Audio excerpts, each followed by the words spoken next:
نحمده ونصلي على رسوله الكريم أما بعد فأعوذ بالله من الشيطان الرجيم بسم الله الرحمن الرحيم لعلك باخع نفسك ألا يكونوا مؤمنين صدق الله العظيم قال النبي صلى الله عليه وسلم كان رسول الله صلى الله عليه وسلم دائم الفکرت متواصر الاحزان او کما قال علیہ الصلوۃ والسلام۔ محترم حضرات، اللہ کے نبی علیہ الصلوۃ والسلام قیامت تک آنے والے انسانوں کے لیے نبی بن کر دنیا میں آئے تھے، اور آپ صلی اللہ علیہ وسلم خاتم النبیین ہیں، اور آپ کے اوپر نبوت کا دروازہ بند ہے۔ اب آپ کے بعد کوئی نبی آنے والا نہیں ہے۔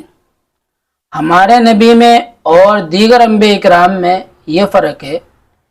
کہ پہلے جو نبی ہوا کرتے تھے وہ کسی خاص علاقے، کسی خاص جگہ اور کسی خاص زمانے کے لیے آئے کرتے تھے، لیکن جب ہمارے نبی آئے دنیا کے اندر تو آپ کسی خاص جگہ کے لیے نہیں آئے، کسی خاص قوم کے لیے نہیں آئے، کسی خاص علاقے کے لیے نہیں آئے، کسی خاص زمانے کے لیے نہیں آئے، بلکہ قیامت تک جتنے لوگ آئیں گے، جتنے افراد آئیں گے، جتنی قومیں آئیں گی، سب کے لیے ہمارے نبی دنیا میں آئے، خالص عربوں کے لیے نہیں، بلکہ جو جس زمانے میں ہوگا، جو جس جگہ ہوگا، وہ اسی کا نبی ہوگا۔ اللہ کا نبی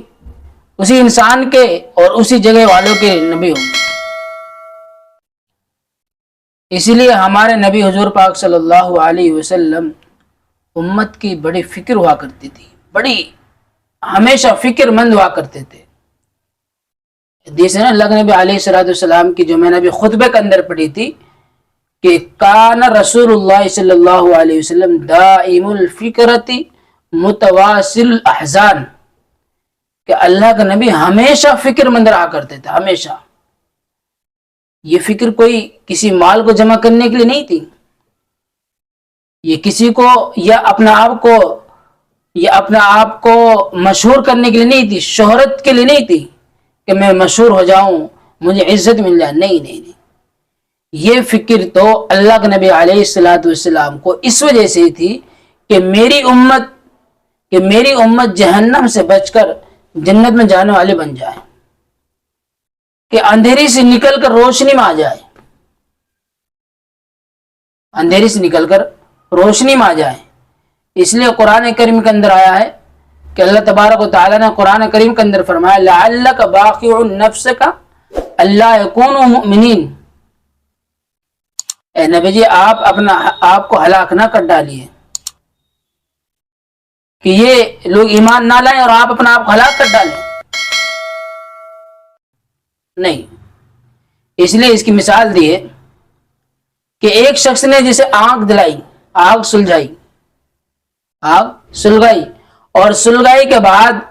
جب پروانے اس کے اوپر گر رہے ہیں، اس آگ کے اوپر پروانے گر رہے ہیں،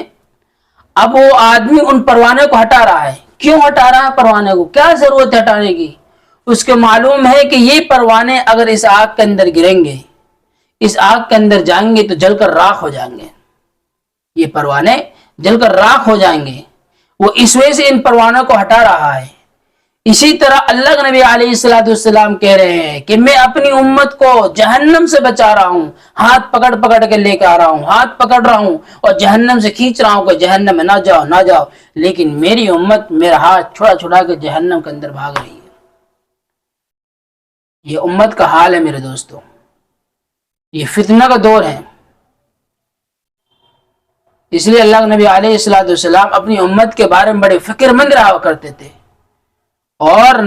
جب دعا مانگتے تھے تو اللہ کے نبی علیہ السلام کے سینے سے ایسی آواز آیا کرتی تھی جیسے کہ ہانڈی کو ابلنے کی آواز آتی ہے، رونے کی وجہ سے۔